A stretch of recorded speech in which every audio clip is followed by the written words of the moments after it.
అలాగే నేను మీ డానియల్ ప్రకాష్. బిగ్ బాస్ లో పెద్ద ఆటగాడు ఎవడో చెప్పిన బిగ్ బాస్ 15th కంటెస్టెంట్ అనమాట. Big boss the reality show పెట్టుకునే బదులు the scripted show the fake show పెట్టుకుంటే చాలా బాగుంటది. మొత్తం వీకెండ్ ఎపిసోడ్ అంతా సోనియాకి హింసిస్తూనే ఉన్నారు. అమ్మ సోనియా కొంచెం మాటలు జారుతున్నావు చూసుకో, దాని వల్ల నీకు డౌన్ ఫాల్ అవుతుంది. అమ్మ సోనియా నువ్వు విష్ణు కొంచెం దూరంగా ఉండు, నీకు ఎస్టన్ ఎవరో ఉన్నారు కదా, సో నువ్వు లోపల లవ్ యాంగిల్ ట్రై చేయకు, అది బయట ఆడియన్స్ కి కనెక్ట్ అవ్వట్లే. ఈ హింసని ఇస్తూనే ఉన్నారు. ఏదో నా ఇక్కడ నాకు బయట రెండు విషయాలు అయితే తెలిసేయండి. ఒకటి ఈ వీడియో క్లిప్ ప్లే చేస్తున్నాను చూడండి, శ్రీజ గురించి. యాక్చువల్లీ ఏంటంటే ఇది బిగ్ బాస్ స్క్రిప్టెడ్ షో. నేను వెళ్ళననే మాట అయితే ఆ పిల్ల ఎక్కడ అనలేదు, కానీ బిగ్ బాస్ స్క్రిప్టెడ్ షో. ఇందులో ఏడ్చినా పెడబొబ్బులు పెట్టినా సరే ఇది పక్కాగా స్క్రిప్ట్ ప్రకారంగానే నడుస్తుంది. ఇందులో ఏవి ఎమోషన్స్ ఒరిజినల్గా ఉండవు, అన్ని ఫేక్ ఎమోషన్సే ఉంటాయి, మీరు పట్టించుకోవద్దు అనే టైప్లో మాట్లాడింది. కావాలంటే ఈ వీడియో క్లిప్ చూడండి. పిల్ల త్వరగా దొరికేస్తుంది ఎక్కడికి వెళ్ళినా సరే. తిట్టేశారు అంటున్నారు కానీ సోనియాని నాకైతే నచ్చ చెప్పడం, మొత్తం హింసని ఇవ్వడం అని అనిపించింది అనమాట. ఇంకా పృథ్వీకి నువ్వు అగ్రెసివ్ అవ్వకు అని చెప్తున్నారు తప్ప పృథ్వీ యష్మియా సాక్స్ లో చేసిన చండాలం గురించి అయితే మాట్లాడలే. ఇలాగ ఫ్లాగ్స్ కొట్టడం, ఇలాగ డాన్స్ వేయడం గురించి ఏది అడగలేదు అనమాట. ఎపిసోడ్ స్కిప్ చేసేసారు. అండ్ సంచాలకుగా వర్స్ గా చేసిన ప్రేరణ దాని గురించే మాట్లాడలేదు అనమాట. అంటే వీళ్ళందరూ బిగ్ బాస్ ముద్దు బిడ్డలు కదా, మాట్లాడితే ఇంకా నెగిటివ్ అవుతారని చెప్పి దాని గురించి ఏం మాట్లాడకుండా మొత్తం స్కిప్ చేసి పడేశారనమాట. ఇంకా శేఖర్ భాష దగ్గరకు వస్తే శేఖర్ భాషకి అసలు ఒక సరైన టాస్క్ ఇవ్వలేదు ఈ వీక్ అంతా. మరి నామినేషన్స్ లో ఉన్నప్పుడు ఏదైనా టాస్క్ ఇస్తేనే కదా ఆడియన్స్ కి కనిపిస్తారు, ఏది ఇవ్వకుండా సేఫ్ అవ్వాలి.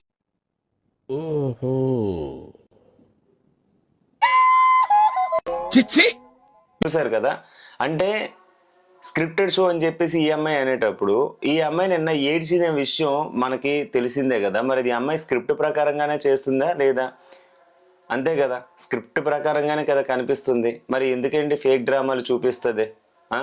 బిగ్ బాస్ స్క్రిప్ట్ కోదా పక్కన పెడితే ఈ పిల్ల చూపించే ఎమోషన్ కూడా ఫేకే. 10 మంది మీద నోరేసి పడుకోవడం తప్పులేదు, కానీ ఈ పిల్ల మీద ఒకరు ఒక మాట అంటే మాత్రం ఏడుపులు పెడబొబ్బులు. అమ్మ సోళ్ళకి సచ్చామనుకో, అదంతా ఎపిసోడ్ మొత్తం లాగింది. నిన్న వీళ్ళందరూ ఏడ్చిన తర్వాత ఒక్కొక్కరికి ఏంటి కౌంటర్ అటాక్ ఇవ్వడం కానీ, లేదు అనుకుంటే వాళ్ళ యొక్క ప్రాబ్లంకి సొల్యూషన్ ఎదుర్కోవడం కానీ. నామినేషన్స్ అయిపోయిన తర్వాత డిస్కషన్స్ అయితే మాత్రం ఉంటాయి కదా, ఈ డిస్కషన్స్ అయితే మాత్రం యథావిధిగా ప్రదగా అన్నిటివి జరుగుతూనే వచ్చినాయి. శ్రీజ ఏడ్చిన దానికి ఇమ్మానియేలు, తనూజ, హౌస్ మేట్స్లో ఉన్న రాము వీళ్ళందరూ వెళ్ళి సర్ది చెప్పడం అయితే కనిపించింది. యాక్చువల్గా నిన్నటి వరకు నేను తనూజని పర్వాలేదు అని అనుకున్నాను, కానీ సేఫ్ గేమ్ లాగా నాకు అనిపిస్తుంది. ఎందుకంటే తనూజ, ఇమ్మానియేలు, భరణి వీళ్ళందరూ అంటే తను రియాలిటీ కనిపించట్లేదో అని అనిపించింది. అంటే కామనర్స్ బిహేవ్ చేసే విధానం ఏదైతే ఉందో అది నాకు నచ్చలేదు. ఓపెన్గా చెప్తున్నా, కామనర్స్ బిహేవియర్ నచ్చలేదు. కానీ కామనర్స్ ఎన్ని చేస్తున్నా సరే వీళ్ళు ఎందుకు రియాక్ట్ అవ్వట్లేదు? ప్రతిదానికి అమ్మ, బొమ్మ, నాన్న, తమ్ముడు, అక్క, చెల్లి అనుకుంటూ రిలేషన్షిప్స్ కలుపుకుంటూ వెళ్తున్నారు, కానీ ఎక్కడ కూడా వీళ్ళు ఒరిజినల్గా క్యారెక్టర్ ఏదైతే ఉందో అది బయట పెట్టాలి కదా. షో అనేదే రియాలిటీ బయటికి తీసుకురావడానికి, అది కూడా తీసుకురాకుండా ఇంకా భరణి ఎంతకని తన మాస్క్ అని అలాగే ఉంచుతాడు, ఇంకా తన గేమ్ బయటికి తీసుకురాడు. ఇమ్మానియేల్, నాకు ఇమానియల్లో ఫర్ ద ఫస్ట్ టైం అండి ఈ షోలో నాకు ఇమానియల్ దగ్గర నాకు నచ్చలేదు. ఎందుకనంటే ఇక్కడ ఆ టాపిక్ కూడా తీసుకొస్తాను, వీలైనంత మన ఛానల్ సబ్స్క్రైబ్ చేయండి. శ్రీజ ఏడుస్తుంటే ప్రియ అండ్ రాము వెళ్ళి వీళ్ళందరూ ఓదార్చారు. ఎందుకు అంత ఏడ్చు అంటే వీళ్ళు ఎవరనే దానికి నాకేం ప్రాబ్లం లేదు, కానీ భరణి అన్న వీళ్ళందరూ కూడా నాతో మాట్లాడాలంటే చిరాకు పడుతుంది అనే టైప్లో ఆయన మాట్లాడారు. అదని ఇదని ఆమె చెప్పాల్సిన, అంటే హౌస్లో మొత్తం ఒక 9 కంటెస్టెంట్స్ ఎవరైతే ఉన్నారో 8 కంటెస్టెంట్స్ ఎవరైతే ఉన్నారో 8 కంటెస్టెంట్స్ ఒక అమ్మాయిని బాయ్కట్ చేశారు, కంప్లీట్గా బాయ్కట్ చేశారు. మాట్లాడాలన్నా సరే చిరాకు పుట్టించే వాయిస్ ఆ పిల్లది, చిరాకు పుట్టించే బిహేవియర్ ఆ పిల్లది. సో ఆ అమ్మాయిని బాయ్కట్ చేస్తే ఆ అమ్మాయి మనసు తట్టుకోలేక ఏడ్ చేస్తుంది. అయితే రాము వెళ్ళి సర్ది చెప్పడం కానీ, ప్రియా అండ్ వాళ్ళ యొక్క కామనర్స్ ఎవరైతే ఉన్నారో వాళ్ళు సర్ది చెప్పడం కానీ ఇవన్నీ చేస్తున్నారు. తనుజ కూడా ఈ విషయంలోనే ఈ అమ్మాయి కొద్దిగా బాధపడి ఇంకా దాని గురించి డిస్కస్ చేద్దామని చెప్పి భరణి గారి దగ్గరికి అండ్ ఇమానియల్ దగ్గరికి వస్తున్న ముందుగా భరణి ఒక మాట అన్నాడు. ఏమని? ఆ పిల్ల ఎవరినైనా నామినేట్ చేయొచ్చు, కానీ ఆ పిల్లని ఎవరైనా నామినేట్ చేస్తే ఆ పిల్ల ఎందుకు ఏడ్ చేస్తుంది? ప్రెజెంట్ ఆల్రెడీ అమ్మాయి సేఫ్ అయిపోయింది కదా, సేఫ్ అయిపోయినా సరే ఎందుకు ఏడ్ చేయడం? అంటే ఇప్పుడు ఆ అమ్మాయి నామినేషన్ చేసేటప్పుడు కానీ చేసే బిహేవియర్ కానీ అలాంటప్పుడు ఎదుటి వాళ్ళకి ఇబ్బంది కలిగించదా? మనం చేసేటప్పుడు ఇబ్బంది అయిపోద్దని అంటే అప్పుడు ఇమానియాలు అవునన్న అది నిజమే. ఎందుకంటే ఇప్పుడు నన్ను ఎన్నిసార్లు నామినేట్ చేసింది వాళ్ళని శ్రీజ సంజన గారి మీద ఎన్నిసార్లు విరుచుకుపడింది, ఎన్నిసార్లు నామినేట్ చేసింది. మరి వాళ్ళిద్దరూ నామినేషన్ పాయింట్స్ వచ్చేసరికి ఆ అమ్మాయి చేసే విధానం ఎంత ఘోరంగా ఉంటుంది. మరి అప్పుడు ఎందుకు ఆ అమ్మాయి ఇబ్బంది పడదు, అప్పుడు మనం ఎందుకు ఇబ్బంది పడలేదు, ఇప్పుడు ఈ అమ్మాయికి అనేసరికి ఎందుకు ఇబ్బంది పడింది అనే టైప్లోనే మాట్లాడాడు. రోజు వచ్చి అందరం కలిపి గ్రూప్గా మనం అమ్మాయిని మనం టార్గెట్ చేసే మన అమ్మాయి ఫీల్ అవుతుంది, మీరు అక్కడ రాకుండా ఉంటే బాగున్నేమోనన్న అదని ఇదని తనుజ వచ్చి మాట్లాడింది. గ్రూప్గా ఎక్కడ ఆడాము, నా పాయింట్స్ నేను చెప్పాను, అందరం కలిపే కదా మనం డిస్కస్ చేసాము, మరలా గ్రూప్ అని అంటారేటి అని చెప్పేసి ఆయన షౌట్ చేస్తే లేదు మేమందరం చెప్పాల్సిన పాయింట్స్ కంటే నీ పర్సనల్ పాయింట్స్ ఎక్కువ చెప్పినట్టు అనిపించింది, మేమందరం అలా అనలేదు అనే టైప్లో మాట్లాడింది ఆ అమ్మాయి. ఎందుకు అంటే భరణి అక్కడ చెప్పిన పాయింట్ అనేది ఒక స్ట్రైట్ అవే ఇంతమంది కంటెస్టెంట్స్ నీతో మాట్లాడాలన్న భయపడుతున్నారంటే అందరు బుర్రలు ఊపారు. బట్ ఇక్కడ భరణి ఆ అమ్మాయి ఏడ్చేసరికి తనుజ వచ్చి సర్ది చెప్పడానికి అయిపోయింది. ఇక్కడ తనుజ అండ్ భరణి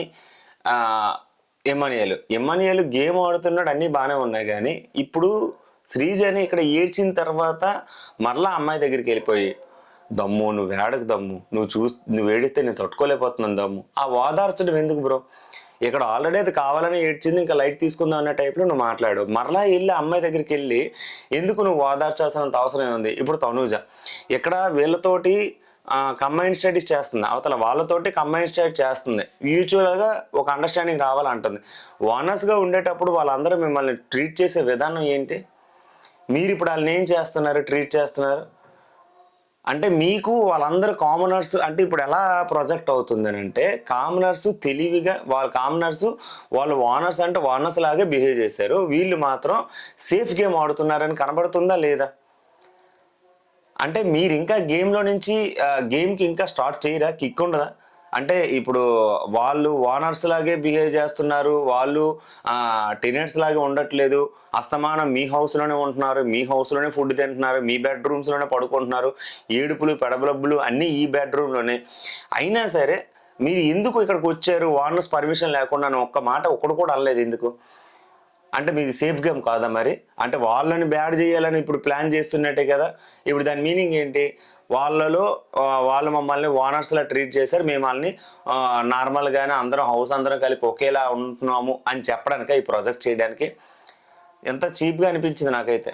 అమ్మగారి మీద బయట ఒక టాక్ నడుస్తుంది, ఒక సీరియల్ యాక్టర్ లేకపోతే ఇన్స్టాగ్రామ్ ఇన్ఫ్లుయెన్సర్ ఒక లేడీ వాళ్ళ హస్బెండ్ తోటి రీతు చౌదరిని రాత్రి ఓయో రూమ్లో చూసిందంట, సీసీ కెమెరాలు కూడా కనిపించాయంట. ఆ విషయం అమ్మాయికి కూడా తెలుసు, ఇద్దరికి మ్యూచువల్ అండర్స్టాండింగ్ ఉన్న రీతు చౌదరి వాళ్ళ హస్బెండ్ని బుట్టలో వేసుకోవడానికి మేడం గారు చేసిన ప్రయత్నాలు చాలానే ఉన్నాయి, అవి ఫుటేజ్ కూడా కనిపించింది. చాలా ప్రాబ్లమ్స్ అయితే ఇప్పుడు బయట కనబడుతున్నాయి. ఎనీ టైం ఆమె మీద కేసు నడవచ్చు, ఆమె బిగ్ బాస్ హౌస్ నుంచి బయటకు రావచ్చు. జరుగుతున్న పరిణామాలు అయితే బోల్డ్ కనబడుతున్నాయి. చాలా పెద్ద బిగ్ డిబేట్ అయితే కూడా నడుస్తుంది బయట. ఆ సీరియల్ యాక్టర్ పేరు గట్ట నాకు అంతగా డీటెయిల్స్ తెలియదు, కానీ ఇక్కడ స్క్రీన్ మీద కనిపిస్తుంది, వీళ్ళని చూడండి. ఈయనతోటి ఈ అమ్మాయి పెట్టే పులిహోర ముచ్చట్లు ఏవైతే ఉన్నాయో అవి ఇప్పుడు అన్నీ బయటకు వచ్చాయి. ఇలాగ ఎంతమంది దగ్గరికి వెళ్ళింది, ఎంతమందితో ఉన్నది అనేది మనకు తెలీదు. బట్ జరుగుతున్న పరిస్థితుల ప్రకారంగా కంపారిజన్ చేసుకుంటే అసలు ఈ అమ్మాయిని ఆ షోకు తీసుకురాపోవడం బెటర్ ఏమో నాకు అనిపించింది. ఎందుకంటే షోకు రావడం వల్ల ఇలాంటి టాపిక్స్ ఒక్కొక్కటి బయటపడితే ఇంకా అమ్మాయి చెడ్డ పేరు వస్తుంది, లోపల చేసే బిహేవియర్ కూడా టూ వర్స్ట్గా అనిపిస్తుంది. ఆడియన్స్ అందరూ కూడా అమ్మాయి మీద నెగిటివిటీగానే చూపిస్తున్నారు. దీనివలన ఇంకా రీతు చౌదరి బయటకు వచ్చిన తర్వాత ఎవరు ఎలా రియాక్ట్ అవుతారో కూడా తెలీదు. సో వీలైనంత వరకు ఆ అమ్మాయిని బిగ్ బాస్ టీమే బయటికి తీసుకొచ్చేసి ఆ అమ్మాయిని బయటికి పంపించేయడం బెటర్ ఏమో నాకైతే అనిపిస్తుంది. మరి మీ ఒపీనియన్ ఏంటి, మీరే చెప్పండి. ఇక్కడ రీతు చౌదరి డిమాండ్ పవన్ శ్రీజని సేవ్ చేసేటప్పుడు రీతు చౌదరి ఏడిస్తుంది ఏంటి, అసలు నేను ఎవరి వలన ఇన్ని మాటలు పడ్డాను, నేను ఎవరి వలన ఇంత ఇబ్బంది పడ్డాను అని తనుజ దగ్గర ఏడ్చిన విషయం మనం అందరూ చూసాం. ఇక్కడ సేమ్ అదే డిమాండ్ పవన్ దగ్గర అడిగింది. తర్వాత ఏంచో సారీ వద్దులే, ఐ కెన్ అండర్స్టాండ్ అని సింపుల్గా తెలిసింది. అంటే అప్పటి వరకు ఏడ్చిందంతా ఒత్తు సొల్లేనా? అప్పటి వరకు ఏడ్చిందంతా బొక్కేనా? ఏం లేదా, అంత సొల్లేనా? మరి ఎందుకు ఆ యాక్టింగ్, ఎందుకు ఆ పెర్ఫార్మెన్స్, ఎవరికి కావాలి? వీళ్ళు మారరండి, ఇది అంతే. ఏంటంటే చిత్తగతి నక్షత్రం, ఈ డ్రాకుల ఇటువంటి జాతికి చెందిన ఈ పిల్ల మరి మారదు. ఏడుపులు ఉండవు, పెడబొబ్బులు ఉండవు, మళ్ళీ సేమ్ కంటెంట్ రిపీట్ అవుతుంది. చూడండి, ఆడెంగిలి ఈ అమ్మాయి తినడం, ఈడెంగిలి ఆ అబ్బాయి తినడం, ఈ అమ్మాయి ఎంగిలి ఆ అబ్బాయి తినడం, చాలా అంటే చాలా గలీజ్గా అనిపిస్తుంది. తప్పుకు దొరికాడు గుండంకులకి, తప్పుకి సంజన గారు దొరికారు. ఏమని? ఫుడ్ ప్రిపేరింగ్ చేస్తున్నప్పుడు సుమనన్న అండ్ రాము సంజన గారు ఉన్నారు అక్కడ. యాక్చువల్లీ సుమనన్న సంజన గారు ఉన్నారు. ఏదో టమాటా రైస్ కోసం సుమనన్న హరీష్ని పిలిపిస్తే హరీష్ వెళ్ళి ఇంకా ఆమె కుక్ చేసి చూసినప్పుడు చిరాకు వచ్చేసి బయటకు వచ్చేస్తున్నాడు. మరి నన్ను ఎందుకు పిలిచారు, నన్నే పిలిచారని. ఏమండి నన్ను పిలిచారు కదండి, నేను వస్తానండి, నేను చేస్తానండి, సుమనన్న నన్ను పిలిచాడు కదని అంటే అయిపోయి.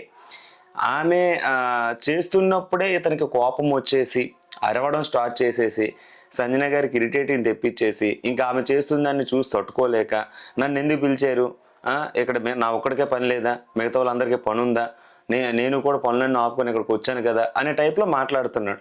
మరి తనూజ అవన్నీ విన్నది. తనకి ఆకలేస్తుంది కాబట్టి తను ప్రిపేర్ చేసుకుంటుంది, ముందుగా ఉంది అని అంటే ఓకే, తను హెల్ప్ చేయడానికి వచ్చాడు. ఓకే, హరీష్ హెల్ప్ చేయడానికి వచ్చాడు, కాదని లేదు. కానీ హెల్ప్ చేసడానికి వచ్చినప్పుడు అతను సుమన్ పిలిచిన విషయం సంజన గారికి ఆ విషయం తెలీదు. అతను సుమన్ పిలిచాడని చెప్పేసి అని అనగానే ఓకే, సంజన గారికి అర్థమైంది సుమన్ పిలిచాడు కుక్ చేయడానికి అని. ఇప్పుడు సంజన గారు ఆల్రెడీ కుక్ చేసుకుంటున్నారు, కుకింగ్ డిపార్ట్మెంట్ సంజన గారు కాదు, కానీ ఆమెకి ఫుడ్ ఆకలేస్తుంది కాబట్టి ఆమె ప్రిపేరింగ్ చేసుకుంటుంది. ఇప్పుడు వీళ్ళందరూ వెళ్ళి అంటే హరీష్ని వెళ్ళి ఓదార్చడానికి ట్రై చేశారు. కానీ హరీష్ని వీళ్ళు ఓనర్స్ లాగా వీళ్ళైతే ట్రీట్ చేయట్లేదు. వీళ్ళందరూ ఒక హౌస్ లాగే, వీళ్ళు అసలు కామనర్స్ని అక్కడ కూడా వీళ్ళు ఓనర్స్ అది టెనెంట్స్ లాగా ట్రీట్ చేయట్లేదు. లోపల కామనర్స్, ఓనర్స్ అండ్ టెనెంట్స్ అందరూ ఒకేలాగా కనిపిస్తున్నారు. ఇక్కడ హరీష్ చేసే బిహేవియర్కి ఒకరు కూడా క్వశ్చన్ చేయలేదు. అతను అడుచుకుంటూ వెళ్ళిపోతున్నాడు, అస్తమానం సొనుక్కుంటున్నాడు. ముసలోడు ఒక 70 సంవత్సరాలు దాటిపోయిన తర్వాత చేదస్తం ఉంటుంది కదా, ఆ చేదస్తం లాగా బిహేవ్ చేస్తున్నాడు. నాకైతే మాత్రం అస్తమానం ఆమెని క్యారెక్టరైజేషన్ చేస్తుంది, అదని ఇదని వేస్తుంది. ఎవడు క్యారెక్టరైజేషన్ చేస్తున్నాడు? హరీషు. అసలు హరీషు ప్రియ బయటకు వచ్చేస్తే చాలా బెటర్ అండి. అండ్ శ్రీజ అసలు వద్దండి బాబు, కామనర్స్ ఎవరు వద్దండి, తన్నవరా బాబు. ఆ కామనర్స్ నాకు అసలు ఇప్పుడున్న కామనర్స్ 5 కూడా ఉన్నారు కదా, 5 కూడా నాకు ఎవ్వరు నచ్చల. వేస్ట్ వీళ్ళు కామనర్స్ అని చెప్పుకోవడం, వీళ్ళు వేస్ట్. ఓకే, ప్రతి ఒక్కదానికి బ్యాక్ బిచ్చింగ్ చేయడం, ప్రతి ఒక్కదానికి క్వశ్చన్ చేయడం, ప్రతి ఒక్కదానికి ఆర్గ్యూ చేయడం, ప్రతి ఒక్కదానికి వీళ్ళదే రైటు అవతల వాళ్ళేదో రాంగ్ అని ప్రొజెక్ట్ చేయడానికి ట్రై చేసే విధానం ఏదైతే ఉందో అది కంప్లీట్గా రాంగ్. అందులో హరీష్ మన నెంబర్ 1. అందుకే నాకు కామనర్స్ మీద గుడ్ ఒపీనియన్ అయితే రావట్లేదు. ఈ ఫుడ్ టాస్క్ విషయంకి వచ్చేసరికి నామినేషన్ పాయింట్ లాగా మళ్ళీ ట్రీట్ చేయడం ఏంటండి కరెక్ట్ కాకపోతే? వేస్ట్ కాడు అసలు, హరీష్ వేస్ట్. సంజన గారు వాళ్ళ బాబు గుర్తుకొచ్చారంట. సో మరి 5 months బేబీని వదిలేసి వచ్చింది కాబట్టి ఆమె ఏడ్ చేస్తుంది, బాగా లోగా ఫీల్ అవుతున్నట్టయితే నాకైతే కనిపించింది. మహానటిని మళ్ళీ బిగ్ బాస్ కన్ఫెషన్ రూమ్లోకి అయితే పిలిపించారు.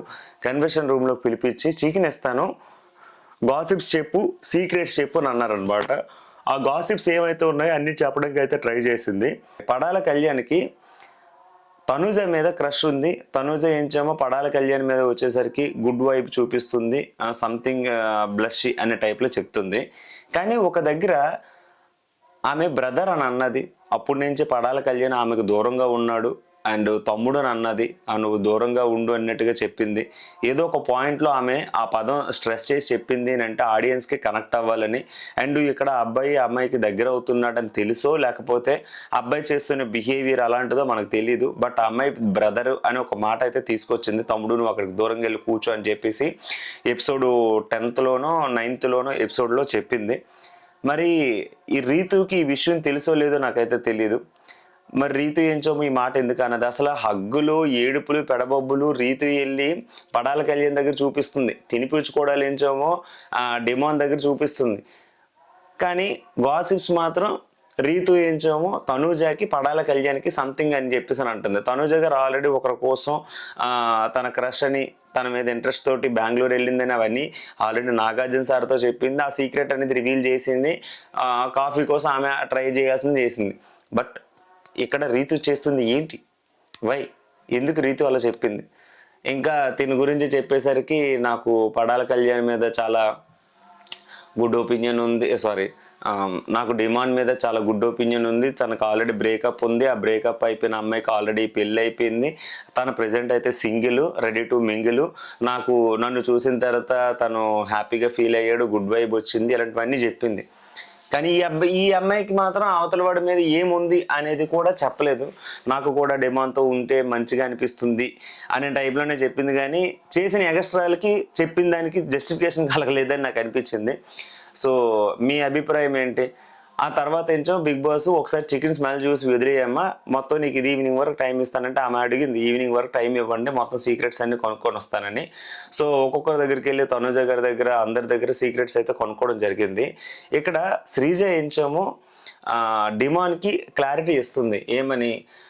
కెప్టెన్సీ టాస్క్లో ఎప్పుడు ఏదైతే వచ్చినా సరే నాకు మాత్రం నువ్వు సపోర్ట్ చేయాలి, రీతుకి అయితే సపోర్ట్ చేయకు అని డిమాండ్ని తన గ్రిప్లో పెట్టుకోవడానికి అయితే మెల్లమెల్లగా ట్రై చేస్తుంది.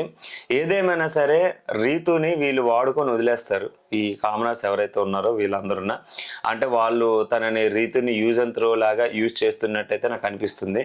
డిమాండ్ పవన్ కూడా మోస్ట్ ఆఫ్ ది టైము అలాగే బిహేవ్ చేస్తున్నాడు. నిన్న డిస్కస్ 9 కాడి నుంచి కూడా తనలో కూడా చేంజ్ వచ్చింది. సో మేబీ అదే జరిగితే మాత్రం ఇంకా ఘోరంగా ఉంటుంది గేమ్ అయితే మాత్రం. రీతుని సేవ్ చేయకుండా శ్రీజని సేవ్ చేసినప్పుడే నాకు అర్థమైపోయింది వీళ్ళు అంతా తనని యూజ్ చేసుకోవడానికి ట్రై చేస్తున్నారని. శ్రీజ మాత్రం ట్రై చేస్తున్నట్టని ఎవరు సంజన గారు రీతుకి అయితే చెప్పడం జరిగింది. శ్రీజ ఎక్కువ మోస్ట్ ఆఫ్ ది టైము తనతోనే ఉంటున్నాడు, ఒకసారి నువ్వు అర్థం చేసుకో, మీ ఇద్దరు కపుల్ బాగుంటుంది, వాళ్ళిద్దరూ చూడడానికి బాగోరు, బట్ నువ్వు అర్థం చేసుకో అనే టైప్లో సంజన గారు రీతుకి అయితే చెప్పారు. ఎందుకు చెప్పారు కూడా నాకు అర్థం కాలేదు. కానీ మనం చూసేది 1 hour ఎపిసోడే కాబట్టి అక్కడ 24 hours ఏం జరుగుద్దో కూడా మనం కనిపెట్టలేం. సో జరిగేదైతే ఇది. అయితే ఈ గాసిప్స్ ముచ్చట్లు ఇవన్నీ పక్కన పెట్టి ఒకరి దగ్గర ఒక్కొక్క సీక్రెట్ కొనుక్కోవడానికి ట్రై చేసింది. వీళ్ళందరూ కూడా ఒకటేమనుకుంటున్నారంటే తనకి ఏదో సీక్రెట్ టాస్క్ ఇచ్చారేమని చెప్పేసి అనుకున్నారు. అవన్నీ చెప్పడం కూడా అందరూ ఒకరినొకరు ఇమాజినేషన్ చేసుకోవడం అయితే జరిగింది. అయితే ఇక్కడ తనుజ గారికి కాఫీ పౌడర్ అయితే వచ్చింది. దాని మీద స్కిట్ ఏమనంటే, నాకు ఇమ్మాన్యుయేలు ఈ ఎపిసోడ్లో ఇమ్మాన్యుయేల్ ఎంటర్టైన్మెంట్ అయితే మాత్రం వేరే లెవెల్. సుమన్ అన్న ఎంటర్టైన్మెంట్ మరలా అరే దరిద్రుడే నన్నేం చేశారు ఈ పదం అంటే మనకి ఆల్రెడీ 7 బృందావన్ కాలనీలో అతను చేసిన యాక్టింగ్ ఎప్పటికీ కూడా మనం మర్చిపోయాం. దగ్గర 10-15 సంవత్సరాలు అయిపోయి ఉంటుంది సినిమా వచ్చి. సో ఆ సినిమాని మరలా ఇమాజినేషన్ చేసుకోవడానికి, ఆ లుక్ని మరలా తీసుకురావడానికి వీళ్ళు చేసే స్కిట్ ఏదైతే ఉందో మాత్రం నాకైతే మాత్రం ఎక్స్ట్రీమ్లీ సూపర్బ్ అనిపించింది. ఇమ్మాన్యుయేల్ ట్రూ ఎంటర్టైనర్ అబ్బా, ట్రూ ఎంటర్టైనర్. అగ్గిపెట్టి మచ్చ యాక్టింగ్ ఏదైతే చేశాడో దోలు తీర్చేశాడు. హౌస్లో అందరినీ కూడా అంటే వీళ్ళకి ఒక టీవీ ఉండదు, మ్యూజిక్ ఉండదు, వీళ్ళకి పాటలు ఉండవు, డ్యాన్సులు ఉండవు, ఏమి ఉండవు. కాబట్టి ఎంటర్టైన్ చేయడానికి ఒక పర్సన్ అయితే ఉండాలి. ఇలాంటి పర్సన్ ఉండాలి నిజంగా. ప్రీవియస్ ఎపిసోడ్స్తో కంపారిజన్ చేసుకుంటే ఈ ఎపిసోడ్లో ఇమ్మాన్యుయేల్ ట్రూ ఎంటర్టైనర్గా నాకు అనిపించాడు. అగ్గిపెట్టి మచ్చ యాక్టింగ్ దింపేశాడు, మిమిక్రీ చేస్తున్నాడు. మొత్తం కంటెస్టెంట్స్ అందరికీ ఎక్కడ కూడా అలసట రానివ్వకుండా, వాళ్ళందరూ లోగా ఫీల్ అవ్వకుండా ప్రతి ఒక్కరితోటి బాగా బిహేవ్ చేస్తున్నాడు. కానీ శ్రీజ విషయంలోనే నాకైతే మాత్రం చిరాకు అనిపించింది. అమ్మాయి ఏడుస్తున్నప్పుడు వెళ్ళి దగ్గరికి వెళ్ళిపోతున్నాడు, భరణి గారితో ఇంకోటి చెప్పాడు, నాకు అది నచ్చలేదు. బట్ రిమైనింగ్ ఎవ్రీథింగ్ గుడ్ అన్నమాట. తర్వాత తనుజ గారికి ఏదైతే ఇది వచ్చిందో కాఫీ కాఫీ పౌడర్, దీని గురించి కూడా తన స్కిట్ ఏమంటే కాలేజీ స్టూడెంట్స్ సుమన్ గారు అండ్ తనుజ గారిని కలపడానికి లవ్ ఇది ట్రాక్ ఇవన్నీ చూపించడానికి స్కిట్ వేశారు. సూపర్ అనిపించింది. సో ఇంకా ఓవరాల్గా వీళ్ళందరూ పడుకుని పోయారు, మధ్యలో ఒక చోట పడుకుని పోయారు. మొత్తం ఒక 5-6 పడుకుని పోయారు. భరణి ఓనర్స్ అందరూ పడుకుని పోయారు. వాళ్ళందరికీ ఒక్కొక్క డైలాగ్ ఇచ్చి కెప్టెన్ ఏదైతే చెప్పాడో ఎంటర్టైన్ చేయమని, సో ఆ ఎంటర్టైన్మెంట్ చేశారు. ఇవన్నీ నాకు బాగా అనిపించాయి. వీళ్ళకి ఒక టాస్క్ అయితే ప్రెజెంట్ అయితే ఒక నడుస్తుంది. ఏమని? Apple task. యాపిల్ ఒక్కొక్కరి పేరు మీద ఒక్కొక్కటి ఉంది. ఈ ఒక్కొక్కరి పేరులో ఒక్కొక్క రాయి కలర్తో ఏదో ఉంటుంది బాక్సులు, అందరూ తీసుకున్నారు. ఇందులో ఒక 4 రీతు, ప్రియ, శ్రీజ, ఇంకొక పర్సన్ అండి వీళ్ళకి అది రీప్లేస్ చేసుకోవడానికి కావాలని అంటే వీళ్ళు దాన్ని వెళ్ళి అక్కడ పెట్టేసి ఇంకో కలర్ తెచ్చుకున్నారు. మేబీ దీంట్లో ఇంకేమైనా ఉండొచ్చు. ఎందుకంటే ఇక్కడ బిగ్ బాస్ ఇచ్చిన వార్నింగ్ ప్రకారం ఏంటంటే సాటర్డే చూసిందంతా ఒక ఎత్తు అయితే ఇక్కడి నుంచి రాబోయే సాటర్డేస్ అయితే వేరే లెవెల్లో ఉంటాయి. ఇది మీ ఊహకు కూడా అందది అన్నట్టుగా మాట్లాడాడు. దట్టు ఇప్పుడు ఈ రాయే మిమ్మల్ని ఈ లోపల ఉన్న ఈ యాప్లే మిమ్మల్ని ముందుకు తీసుకెళ్తుందా, వెనక్కి తీసుకెళ్తుందా, బయటికి పంపించేస్తుందా అన్న టైప్లో చెప్పాడు. సో జరిగిపోయేది ఏంటి అనేది నాకు కూడా సస్పెన్స్గానే అనిపించింది. తర్వాత మరలా వీళ్ళకి ఇంకో టాస్క్ అయితే ఇచ్చారు. ఒక ఫుల్ బ్యాటరీ 100% బ్యాటరీ అయితే ఇచ్చారు. ఈ 100% బ్యాటరీని ఒక్కొక్కరిని పిలిపించి వాళ్ళ యొక్క హోమ్ నుంచి వచ్చే కలెక్షన్స్ని కలెక్ట్ చేసుకొని అందులో పర్సంటేజ్ ఆఫ్ బ్యాటరీని బట్టి అది డౌన్ అయిపోతుంది అనమాట. ఫోటోకి 25%, ఫోన్ కాల్కి, లేదు అనుకుంటే లెటర్కి, లేదా ఆడియో మెసేజ్కి, ఇలాంటి వాటికి అనమాట. సో బజ్జర్ ఎవరైతే ఫస్ట్ మోగిస్తారో వాళ్ళు కన్ఫెషన్ రూమ్కి వెళ్ళి బిగ్ బాస్ చెప్పింది విని ఆ బ్యాటరీని డౌన్ చేసుకోవాలి. అయితే ఎక్కడ నుంచో ఎమ్మానియలు వాళ్ళ మదర్ పేరు ఎత్తగానే మనోడు ఏడ్ చేశాడు. దట్టు వాళ్ళ మదర్ని బాగా గుర్తు చేసుకున్నాడు. ఫ్యామిలీ మెంబర్స్ ఆల్మోస్ట్ ఒక 15 డేస్కి దూరంగా ఉన్నారని అంటే ఉంటుంది కొంచెం ఎమోషనల్ బాండింగ్. కానీ నాకు ఇప్పటికీ అర్థం కాని విషయం ఏంటంటే ఇప్పుడు ఎవరైతే సెలబ్రిటీస్ ఉన్నారో అండ్ కామనర్స్ కూడా ఇప్పుడు ఆఫీస్ పరంగా లాంగ్ డిస్టెన్స్ వెళ్తాం, షూటింగ్ పరంగా చాలా డిస్టెన్స్ వెళ్తాం. కొన్ని చోట్ల ఫోన్ కూడా సిగ్నల్ ఉండదు, కొన్ని చోట్ల అవకాశం కూడా ఉండదు, అంటే ఎంజాయ్ చేసే అవకాశం కూడా ఉండదు. మరి అన్ని రోజులు బయటకు ఉండేటప్పుడు ఫ్యామిలీ మెంబర్ దూరంగా ఉంటారు అనేది మనకు తెలుసు కదా. అప్పుడు పట్టించుకొని మనం ఫ్యామిలీ మెంబర్స్ని ఇప్పుడు షోకి వచ్చేసరికి ఎందుకు అంత డ్రామా? మరి నాకు తెలిసి ఎమ్మానియల్కి ఆల్రెడీ తెలుసు. ఎందుకంటే షో పరంగా కొన్ని షూటింగ్స్ పరంగా చాలా లాంగ్ డిస్టెన్స్ ట్రావెల్ చేయాల్సి వస్తుంది. మరి అప్పుడు సిగ్నల్ కూడా ఉండదు, ఫ్యామిలీ మెంబర్స్ దూరంగా ఉంటారు, ఓన్లీ షూటింగ్ పీపుల్ను అక్కడ జరిగే సినారియో తప్ప ఇంకేం ఉండదు. కానీ ఈ 15 రోజుల్లో వాళ్ళ మదర్ని మిస్ అయిపోయాడు, ఏడ్చేసాడు, అంత ఎమోషనల్ బాండింగ్ ఎందుకు ఉంటుంది? ఎమోషనల్ బాండింగ్ ఉంటుంది. కానీ ఇది షో పరంగా డ్రామా లాగా నాకైతే అనిపించింది. కానీ రియాలిటీలో అంత చూపించరు వీళ్ళు. రియాలిటీలో ఇప్పుడు మనం కూడా 1 మంత్ ట్రావెల్లో ఉంటాం, బయట ఎక్కడో ఉంటాం, జస్ట్ ఫోన్ కాల్, ఒక్కోసారి సిగ్నల్ ఉండదు, ఇలాంటి డిస్టర్బెన్స్లు ఉంటాయి. మళ్ళీ మనం వచ్చిన తర్వాత ఏదో జనరల్ మరీ డ్రామాగా అయితే ఉండదు. కానీ నాన్న బాగున్నావా, తిన్నావా, పర్వాలేదా, అంతా ఓకేనా, ఇటువంటి టైప్ ఆఫ్ కన్వర్షన్ ఉంటుంది. కానీ ఈడ్ చేసే అంత అయితే ఉండదు కదా. నాకు అదే అనిపించింది. మరీ 50 రోజులు అయిపోతే ఓకే అనొచ్చు, మరి 15 రోజులు అయింది అప్పుడే ఎందుకు ఇంత డ్రామా, అది నా భావన. సో ఇక్కడ ఎమ్మానియలు మిగతా వాళ్ళు కూడా బ్యాటరీ ఉండాలని చెప్పేసి ఆ సంజన గారి గురించి, రీతు గురించి, సంథింగ్ హౌస్లో ఉన్న వాళ్ళందరి గురించి ఆలోచించి 25% వరకే బ్యాటరీ వాడుకున్నాడు. మరి అది రిమైనింగ్ అయిపోతే హౌస్లో ఉన్న వాళ్ళకి ఛాన్స్ ఉండదు, ఇంకా ఏడుపులు పెడబొబ్బులు అయితే ఉంటాయి. ఇది జరిగింది ఇప్పటి వరకు. మీకేమనిపిస్తుంది? కుదిరితే మన ఛానల్ సబ్స్క్రైబ్ చేయండి, సపోర్ట్ చేయండి, మీ యొక్క ఒపీనియన్ షేర్ చేయండి. Thank you so much.